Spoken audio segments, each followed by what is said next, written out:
In Lancaster County, a school board is changing its meeting format to avoid a lawsuit.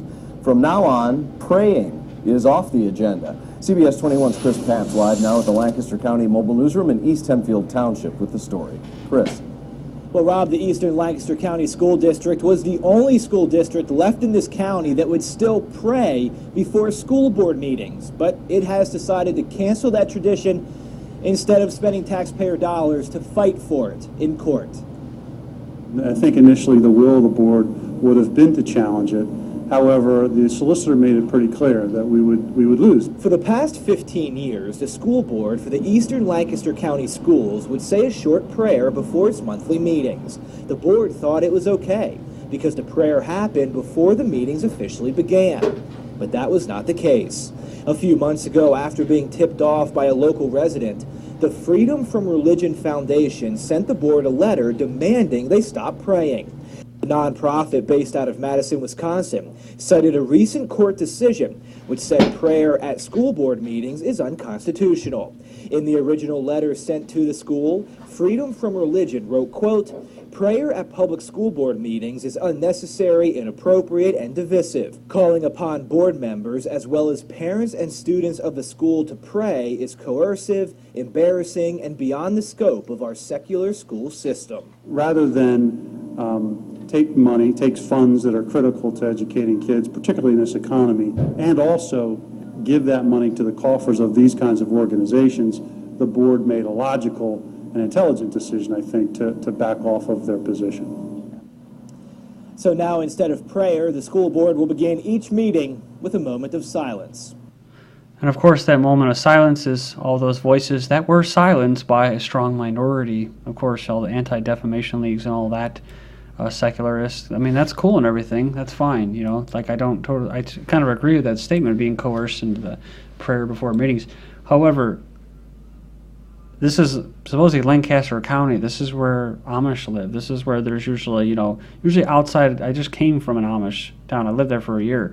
And a lot of the people, if not most of the people that aren't Amish, are religious. So, it's just ridiculous. And it's like, yeah, then the taxpayers are going to have to foot the bill, for this lawyer, for this getting sued and stuff like that. So that's the way it goes. This is the new.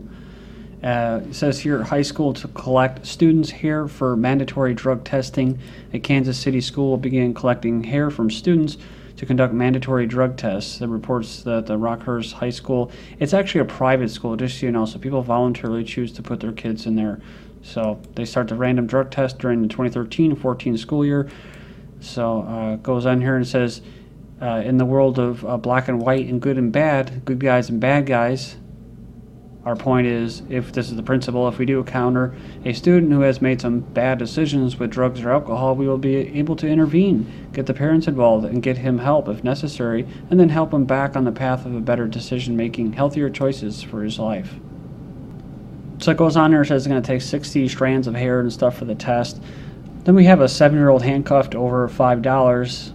The family of a 7-year-old New York boy is suing police in a city for $250 million, saying cops handcuffed and interrogated the boy for 10 hours after a scuffle over lunch money at the school. And the cops said that they didn't, that the people that are filing the suit are exaggerating the time for 10 hours. You probably didn't sit there for 10 hours like that, but who knows, But this is how it is, guys. I mean, it's not like the olden days where you get, the worst thing you want if you're in school is to have the school call your parents and have the family resolve it, because it's just, you just don't want that. Whether for me, it was usually I got grounded for 2 weeks at a time and had to write essays, 1,000-word essays in grade school, mind you.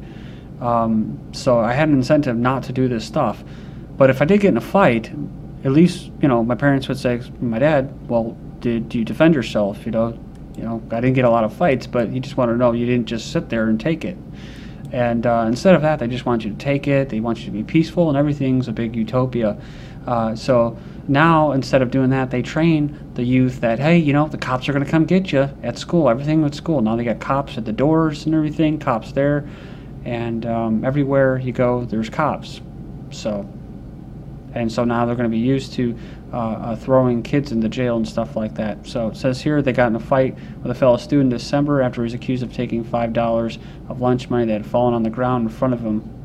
6-year-old expelled for bringing plastic gun to school. So the stories keep popping up almost every day now. Kindergarten at Alice Drive Elementary, Sumter, has been expelled from school for bringing a clear plastic gun to class. Last time it was a Lego gun, right? Getting in trouble over a Lego gun. So he was expelled on January 7th.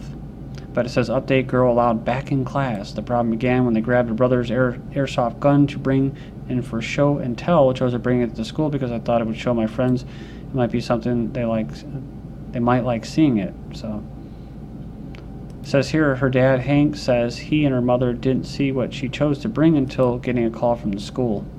So the dad said that you have to show some kind of judgment. I know there is a lot of going on with guns in schools, and that is tragic, but a 6-year-old bringing a toy to school doesn't know better.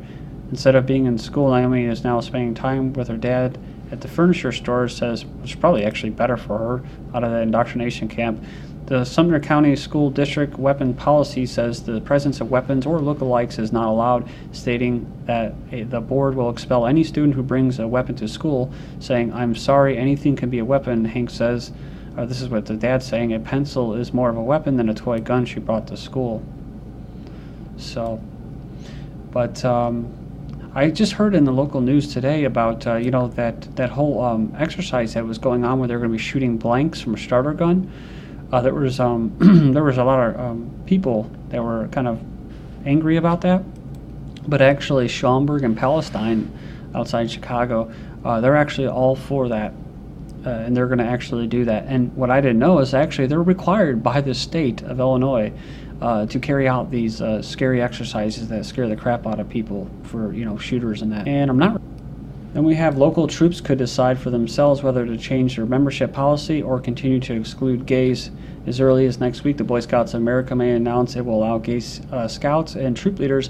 A spokesman for the group had told USA Today, if this policy shift is approved by the national board meeting next week, it will be a sharp reversal of the Scouts' decades-old national policy banning homosexuals. So, I like the South Park episode on this. It really does tell the way I agree with, which is, if that's their normal policy that they don't want it, then they don't want it. But see, they're doing this because they're being coerced, most likely. So Girl Scouts had a pro-abortion conference with Planned Parenthood. So it goes on here and it says that time for American parents to wake up to the fact that the Girl Scouts were hijacked by the liberal feminist agenda a long time ago and put their daughters in a safe conservative alternative like American Heritage Girls instead. It goes on here that Rebecca always reveals at Life News that as the 20th anniversary of the International Conference on Population Development approaches, abortion activists are marking out their priorities for governments to adopt for the next 20 years. It says to that end, the UN Population Fund, along with various non-governmental organizations, ICPD Global Youth Forum in Bali last week, touted by sponsors as an unprecedented opportunity to influence global policy. So the participants were pre-selected by the event organizers, which wanted to ensure uniformity of opinion. According to the UN population, this UNFPA, 600 youth delegates attended, a third fewer than the anticipated 900, with approximately 2,500 additional online participants. It goes on here.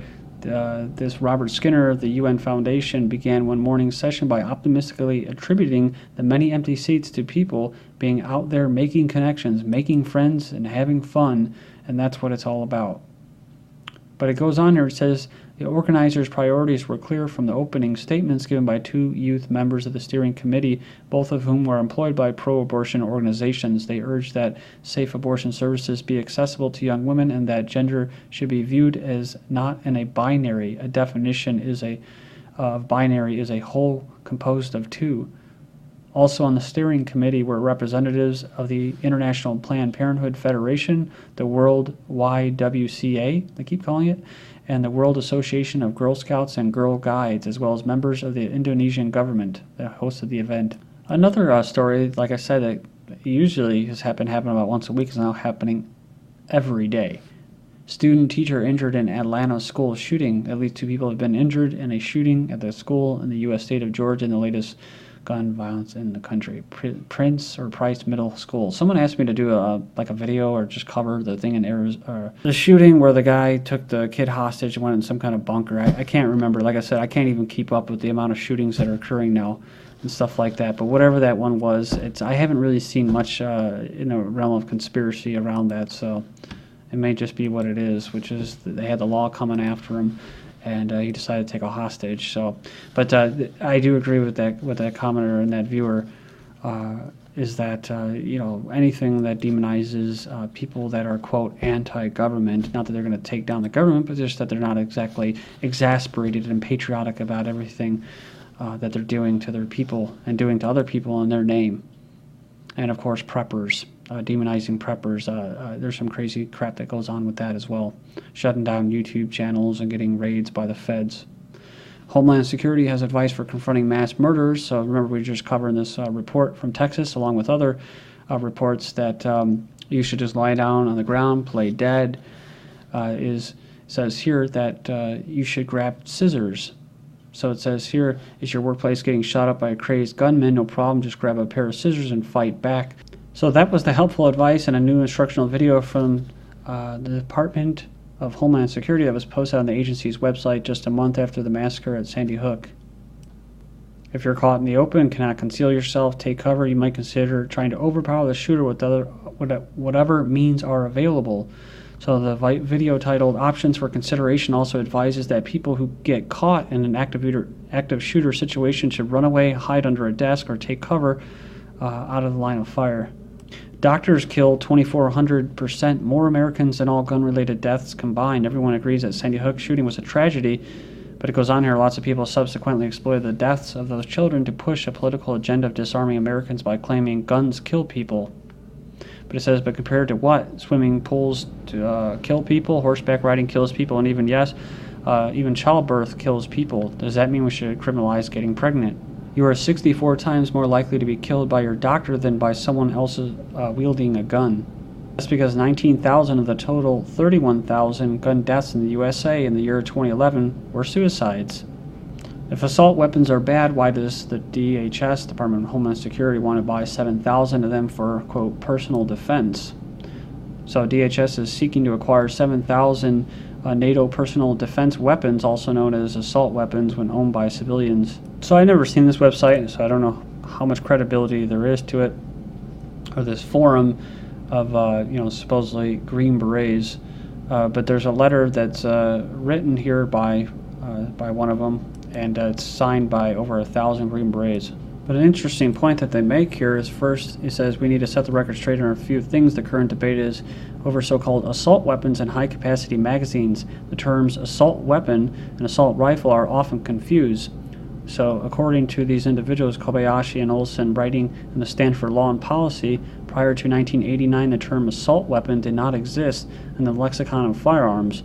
It is a political term, underline added for emphasis, developed by anti-gun publicists to expand the category of assault rifles. The M4A1 carbine is a U.S. military service rifle. It is not an assault rifle. Says the AR-15 is not an assault rifle. The AR in its name does not stand for assault rifle.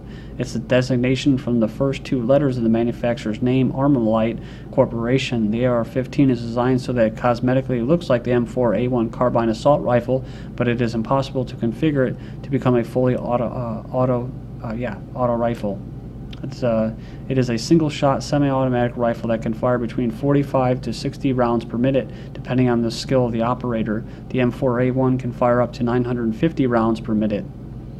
So it goes on here and it says, in 1986, the federal government banned the import or manufacture of new fully automatic firearms to civilians. Therefore, the sale of assault rifles are already banned or heavily restricted.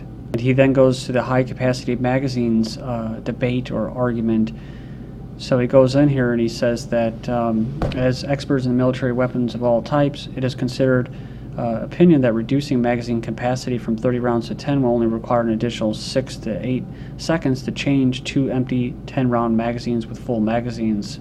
So he says, would an increase of 6 to 8 seconds make any real difference to the outcome of a mass shooting incident. He goes in there and he talks about basically back in the day, the Columbine shooting, where the guy just brought a bunch of magazines.